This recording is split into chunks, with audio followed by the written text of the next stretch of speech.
আসসালামু আলাইকুম আমার প্রিয় বন্ধুরা। আশা করি তোমরা সবাই ভালো আছো আর আমিও ভালো আছি। আর আজকে আমার সকল বন্ধুদের সাথে শেয়ার করছি লোভনীয় আর জিভে জল আসা মজাদার কদবেল মাখা, যেটা শুনেই আমার বন্ধুদের হয়তো জিভে জল এসে পড়েছে। আসলে মৌসুমি ফলের এক একটা এক এক রকম স্বাদ, যেটা খেতে যেমন রুচিসম্মত আর আমাদের স্বাস্থ্যের জন্য উপকারী। তাই তো আল্লাহ তাআলা আমাদের এক এক ঋতুতে এক এক ফল দিয়েছে খাওয়ার জন্য। আর এগুলোর ভর্তা পছন্দ করি না এমন হয়তো কেউই নাই। এই ভর্তা খাওয়ার চাহিদা আমাদের এতটাই বেশি যে আমরা অনেক সময় রাস্তার পাশে অথবা পার্কে যেয়ে খেয়ে থাকি। তবে আজকে আমার বন্ধুদের সাথে ঘরোয়া উপকরণ দিয়েই তৈরি করছি মজাদার কদবেল মাখা, যেটি খেলে আমার বন্ধুরা একবার নয় বারবার খেতে চাইবে। আর এখানে কদবেল মাখাটা তৈরি করার জন্য সব কিছু রেডি করে নিয়েছি। আর এখানে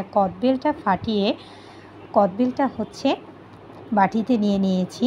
আর এখন হচ্ছে চামিচ দিয়ে ভালো করে কদবেলটা হচ্ছে ভেঙে নিচ্ছি, কারণ কদবেলটা হচ্ছে অনেক রাফ আর টক থাকে। তাই এখানে আমি এখন কদবেল মাখাতে দিয়ে দিচ্ছি বেশি করে হচ্ছে চিনিটা দিলে কদবেলটা একদম সফট হয়ে যাবে আর খেতে জাস্ট অসাধারণ লাগবে। আর সাথে দিয়ে দিচ্ছি অল্প একটু মরিচ আর হলুদের গুঁড়া, এতে খেতে দারুণ একটা স্বাদ আসবে। আর এখন দিয়ে দিচ্ছি হচ্ছে কাঁচামরিচ আর সাথে হচ্ছে ধনিয়া পাতা, এতে দারুণ ফ্লেভার আসবে।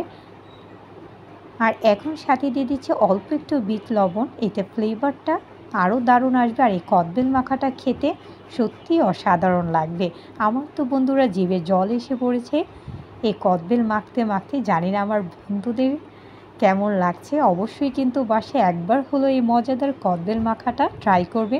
আশা করি বন্ধুদের কাছে ভালো লাগবে। আর এখন কদবেলটা ভালো করে হচ্ছে আমি চটকিয়ে মেখে নিলাম। এটা যত বেশি মাখানো হবে গাছ পাকা কদবেলটা, ততটাই এই কদবেল মাখাটা খেতে আরও বেশি ভালো লাগে। আর এখন হচ্ছে আমি প্লেটে সার্ভ করে নিলাম। আশা করি আমার বন্ধুদের কাছে এই ঘরোয়া প্রসেসে মজাদার ঘরে থাকা উপকরণ দিয়ে কদবেল মাখাটা ভালো লেগেছে। তোমরা কিন্তু অবশ্যই বাসায় ট্রাই করবে। আর লাইক কমেন্ট শেয়ার করতে ভুলবে না। যারা যারা আমাকে সাপোর্ট করছে অসংখ্য ধন্যবাদ। যারা এখনও সাপোর্ট করেনি সাপোর্ট করে ফেলো আমার নিত্য নতুন ভিডিও দেখার জন্য। আজকে এই পর্যন্ত। Thanks for watching my video. আল্লাহ হাফেজ।